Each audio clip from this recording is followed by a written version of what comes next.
Umongameli Cyril Ramaphosa wenze intetho kwingqungquthela yezothutho phantsi komongo othi ezothutho masifumaneke kuluntu jikelele. Le ngqungquthela igxile kuphuhliso loqoqosho nakubantu abaphila nokukhubazeka, nanjengoko okaRamaphosa wayenze izithembiso zokuquka izidingo zabantu abaphila nokukhubazeka kwezothutho. uRamaphosa uthe ezothutho ngumqolo kuqoqosho kwaye zinegalelo ekunikeni isidima abo abangathathi ntweni nabahlelelekileyo. Uthe kuninzi kusafuneka kwenziwe kweli candelo ukuliphucula kuquka nokubonelelwa kwabo bakhubazekileyo. Ukwathe isebe lezothutho liphuhlise umgaqo-nkqubo oza kubonelela abaqhubi abakhubazekileyo kuzwelonke. The Department of Transport has gazetted a national policy for parking discs that will enable drivers with disabilities to use them in one part of the country and everywhere in South Africa. That, I think, will be very good. Kwicandelo lololiwe umongameli uthe isebe lezothutho liphuhlise umgaqo-nkqubo onemigangatho eza kwenza kube lula ukufikeleleka kwezi nkonzo. The Passenger Rail Agency of South Africa, that is PRASA, has developed a universal access policy with norms and standards that are meant to make accessibility much easier. Kwicandelo lezophapho uthe iAXA ngokusebenzisana neenkampani zeenqwelomoya zizama ukuphucula ukufikeleleka kweenkonzo zazo ngokulula kwabakhubazekileyo. These efforts include the introduction of designated parking spaces for persons with disabilities, assisted passengers lounges, and designated private search facilities at security gates as well. Uchaphazele nenkonzo ye-e-hailing esithi le nkonzo ikhula ngokukhawuleza kwaye kuyafuneka kusetyenziswene nayo ukuze ibe nako ukubonelela abo bakhubazekileyo. These new systems are rapidly transforming the sector and must be factored into planning in collaboration with the service provider companies. And I must say, what we were being shown outside, innovations that have been crafted and developed by a number of entities, service providers, are so effective, in some ways ahead of their time. Ukwathe kusafuneka kunikwe iso neengxaki kwinkqubo yezothutho esele iphuhlile neyongameleyo kweli inkonzo yeeteksi. Uthe le nkonzo kusafuneka nayo incediswe ukubonelela abo bakhubazekileyo. Ikomishoni yamalungelo oluntu ikhuphe ingxelo emva kophando ngemingeni engqonge intlekele yaseNyobeni okukulandela ukusweleka kwabantwana abayi-21 kule ntlekele. Ukanti ke ngokusiqhagamshelana nentatheli ye-SABC uAbongile Jantjies. Abongile, siyakwamkela. Ungakhe nje uthi qabaqaba ngale ngxelo? Kunjalo ikomishoni ejongelene namalungelo oluntu apha kweli loMzantsi Afrika ifumanise ukubana noko ibhodi ejongisene nentengiso yotywala umasipala oMbaxa iBuffalo City kunye nabakwantsasana unje ukubalula eso sithathu ngoba sesona esijobheka kakhulu kule ngxelo yale komishoni besithi ubana noko ibhodi yona le ejongene nentengiso yotywala isithi ubana noko bona bebekhupha ilayisenisi ukubana makuthengiswe utywala kodwa ke bengakwazi ukuqinisekisa ukubana noko imiqathango yabo ubana iyalandelelwa na. Abakwantsasana bona kwelabo icala bafuneka ubana nangona bekukho izikhalazo ngakule ndawo yentselo eNyobeni ngabahlali besithi abalala ebusuku kuba ivala ebusuku kwaye ke ngoku xa ivulile ingakumbi ngempela veki kubana noko akubikho zinzo kula mmandla waseScenery Park. Besithi ubana nangona bebedala bethe qolo ukubana bebechazela abakwantsasana bebengenzi bengathatha amanyathelo maninzi ukubana kuqinisekisa ubana noko kukho uzinzo kukho uxolo kula mmandla. iBuffalo City yona ithi ubana ifanele ubana kuthene bengaqinisekanga ubana laa ndawo ikuyo indawo yentselo yaseNyobeni akufanelanga ubana indawo ekuqhutywa kuyo ishishini. Besithi ubana noko ezinye ze-recommendations ubana noko kufanele baza nezinto kuthiwa ngabula makhuntshu baze-recreational facilities. Lo mba wokubana abantwana bebe nendawo zodlalela, abantwana bakwazi ukubana badlale oojingi ubana ndingenza umzekelo waleyo kungabekho focus eninzi etywaleni. Yiloo nto ukubana abantwana bephele bebhenela etywaleni ngenxa yoba zingekho ezo nto. Besithi ubana noko bababekele namaxesha abathile ubana wena Buffalo City enza iplani yokuqinisekisa ubana noko niyayilandelela lo mba we-recreational facilities kwenzela abantwana ingqondo yabo noko ijike. Ibe isithi le commission ubana noba ungubana ungayisa le ngxelo yabo kwinkundla zamatyala bakulindele noko. Besithi ubana bona benze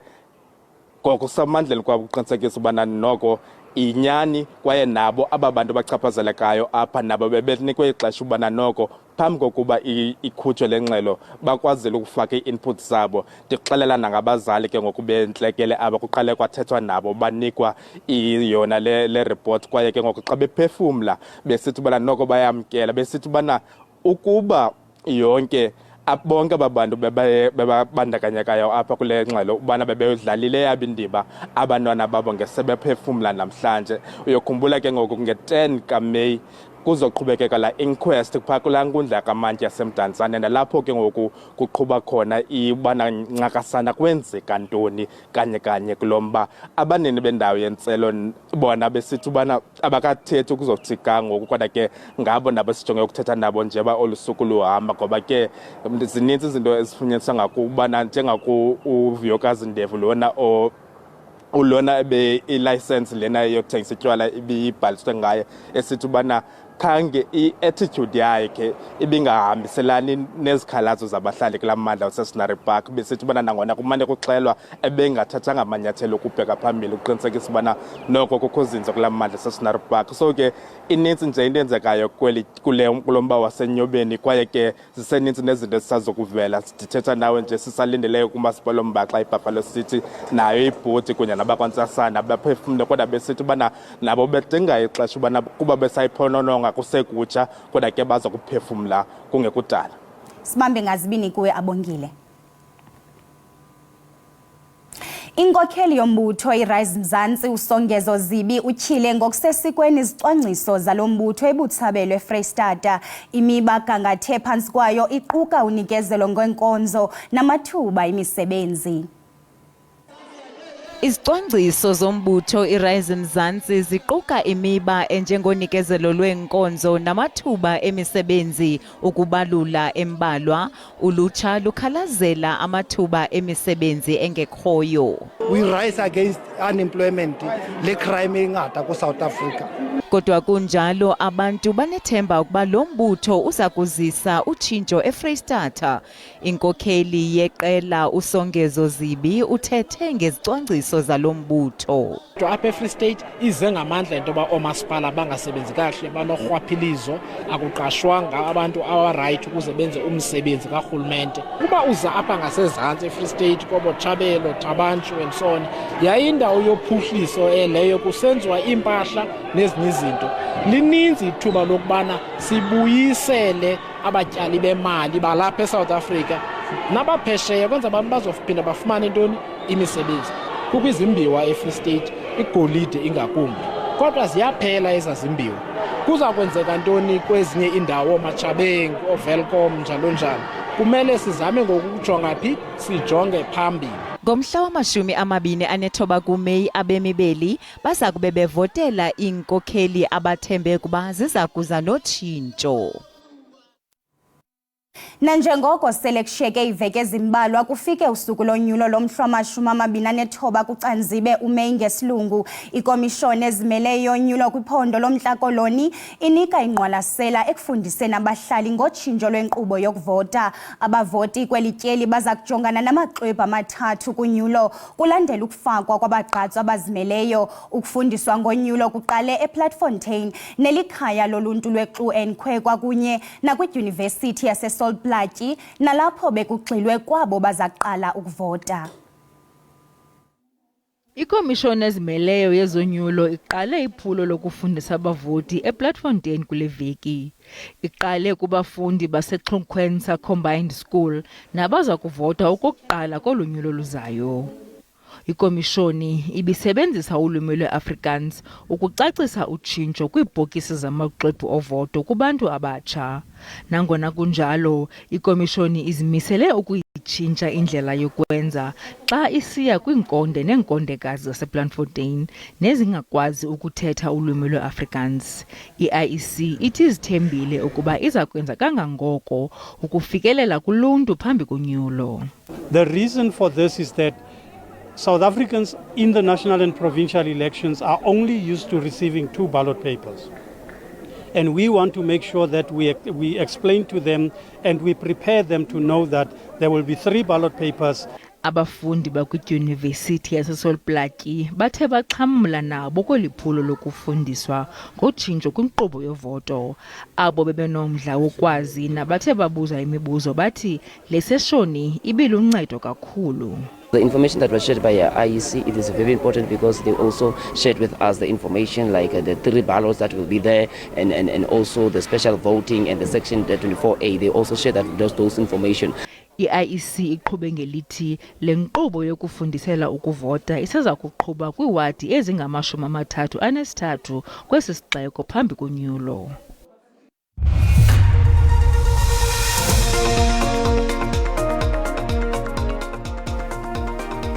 Sabukela iindaba zesiXhosa zisasazwa ngqo kungqaphambili uSABC1 kwikomkhulu le-SABC eRhawutini. Uyakwazi ke ukuzibukela kwakhona ezi ndaba kwijelo leYouTube ngokuthi SABC Iindaba zesiXhosa.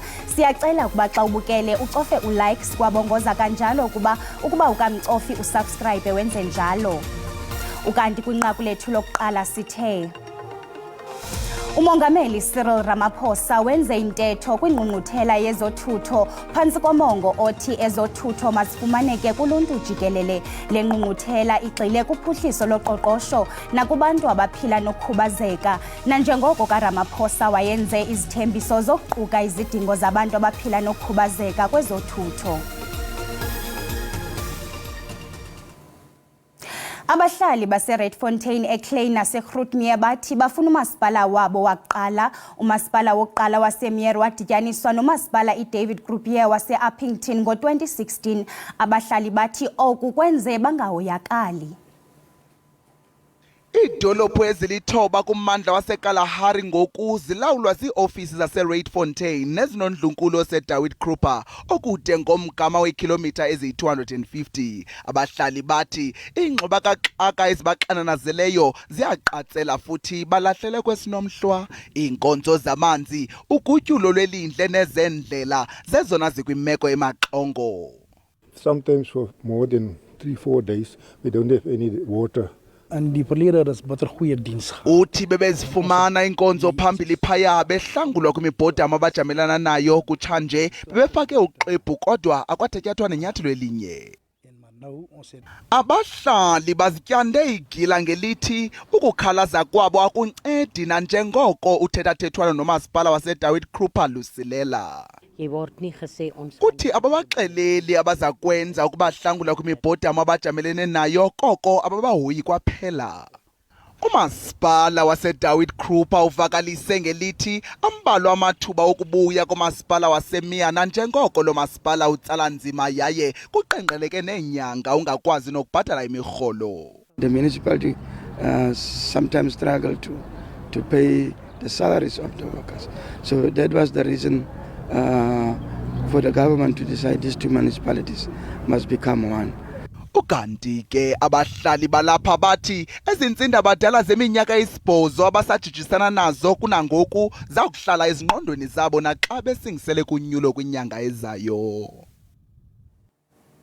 Phambi konyulo lwedemokhrasi lwango-1994 kwaqhuba ubundlobongela kwiindawo ezohlukeneyo zeli lizwe. Uninzi lwaphulukana nobomi lufuna utshintsho. Ngomhla wesi-7 kuSeptemba ka-1992 abaqhankqalazi abangama-28 nejoni lomkhosi wokhuselo waseCiskei banikela ngobomi babo xa umngcelele wenginginyi abaqhankqalazi owawusingise eBhisho kwindawo yayisakuba yiCiskei waphela ngokufa nokuphalala kwegazi. uNtembeko Mafa waseBhofolo wayeyinxalenye yomngcelele owawusingise eBhisho usakukhumbula okwenzeka kuye. Feeling something hitting me on my left hand side, on my upper body of my body, and then all of a sudden I fell. Ngo-2015 uCyril Ramaphosa owayesakuba ngusekela mongameli ngelo xesha ube neenkumbulo zendyikitya yokufa ngexesha lotyelelo lwakhe. uPaulus Mantyi ngomnye owasindayo owadutyulwa emlenzeni uthi uziva engahlonitshwa ngurhulumente. Nokuthetha norhulumente kuba asihoye abahoye abantu ababekisibhisho. Not only qha into uba kuthi xa kuza i-7th xa izaba ila commemoration ye-7th kaSeptember kube kungona urhulumente abhizi because ke eyona nto ndiyibonayo ke mna ke shem leyo.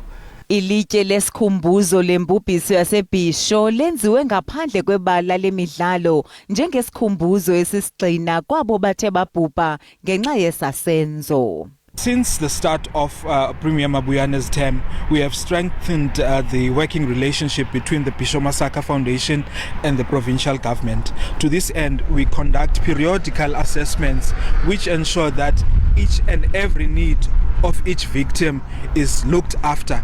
Esisibini sisazibophelele kwinkqubo yedemokhrasi esidlale indima ekuyisekeni. uNtembeko Mafa noPaulus Mantyi bathi ngomhla wama-29 kuMeyi baza konyula iinkokheli abakholelwa ukuba ziza kubeka phambili iimfuno zoMzantsi Afrika. Ikwayala yamawisile iza kubamba ingxekela yomculo ngokubambisana nepapaya yaseDenmark kuquka namadodana asewisile ngosuku lwenkululeko yeli ngoku masamkele iqala kumculo wekwayala uGqirha Thulas Nkabinde. Siyakwamkela Gqirha ezindabeni. Siyabulela nobathumbu. Khawusichazele nasemakhaya. Siyabulela Gqirha. Khawusichazele ngalomnyhadala womculo. Uza kube kusenzeka ntoni?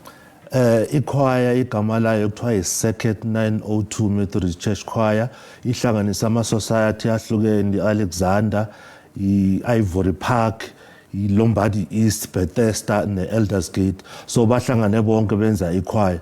Umuntu weza nale idea upresident uNtshosho.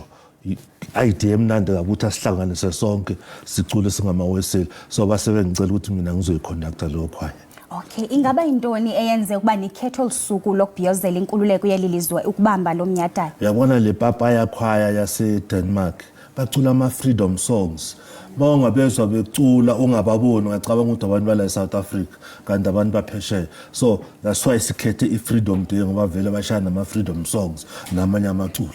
Ingaba buthini ubudlelwane bale kwayala yaseDenmark kunye nekwayala zalapha ekhaya eMzantsi? Ichoir yaseDenmark seyifike kwesi-3 la eSouth Africa. 2001 beyikhona, 2008 beyikhona eStandard Bank Arena ku-Nation Building Mass Choir Festival. Le yayiculiswa uProfessor Mzilikazi Khumalo nami no-Dr. Dumo Makangane no-Dr. Richard Cock. And then 2011 yafika la e-SABC sayihosta as a-SABC choir. So abantu nje abawujwayela uMzantsi kakhulu. I-relationship yethu nabo ibuya kude kakhulu. Ingaba ithini indima yamadodana asewisile kulo mnyhadala? Amadodana asewesela abangani bami bakudala from 1985 nabekhipha i-album yabo oqala okwakuthiwa Inkosi Sihlangene. So uThomas Mogathi umngane wami wakudala ngase ngimcela ukuthi azosincedisa la ngoba senza i-fundraising.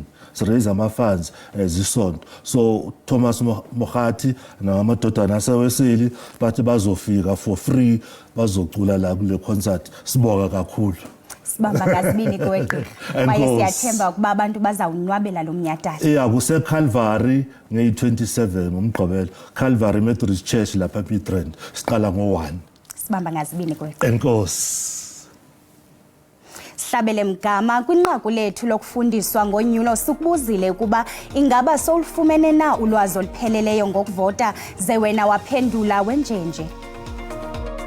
Noma ulwazi oluphelele ngingenalo kodwa amanqampunqampu ngengawezwa nje kwesinye isikhangiso kwesinye isiteshi esisakaza ngesilungu ngapha eGauteng ukuthi kuzoba namaphepha amathathu. Akukabikho lwazi olungako endilaziyo ngolunyulo oluza kwenzeka ngamaxwebhu amathathu. Ndilifumene ulwazi olungcono olupheleleyo lokuvota nokufundiswa ukuba kwenziwa njani yonke into. Mna ndiyiqonda noko bafundisile bazamile ukusifundisa ngendlela eziphucukileyo noko umcimbi ndiyawuqonda ngonxa sendidibene ne-ballot paper. Ekuvoteni sendinamava ngummangaliso ndaqala uvota ngo-1994.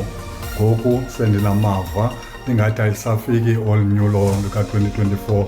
Mina inkinga anginayo ngoba vele yonke iminyaka uma kuvotwa sonke isikhathi ngihlala ngivota. Mna ndisizela nje abantu abadala ngoba kaloku bona abazi kwanto bona kaloku.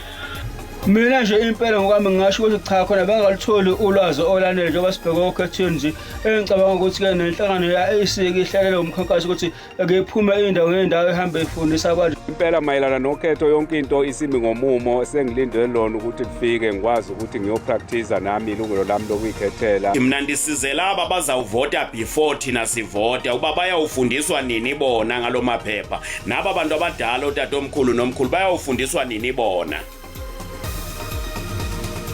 Ukanti ke ezi zizimvo zabantu kwaye i-SABC ayinakuthwaliswa xanduva ngazo.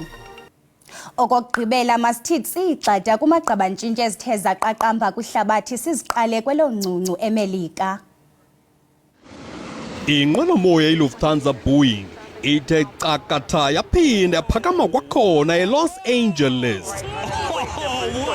Abakhweli babulela amawabo kuba iye yakuthi ncu kwesinye isikhululo esikufuphi bengayucukanga nomyucu.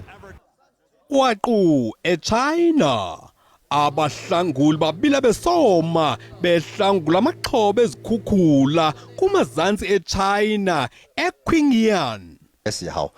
Uthi xa sithutha abantu ngezikhitshana sixhalatyiswa ziintambo zombane nenkunkuma enokuphazamisa injini sibeka ubomi bethu esichengeni.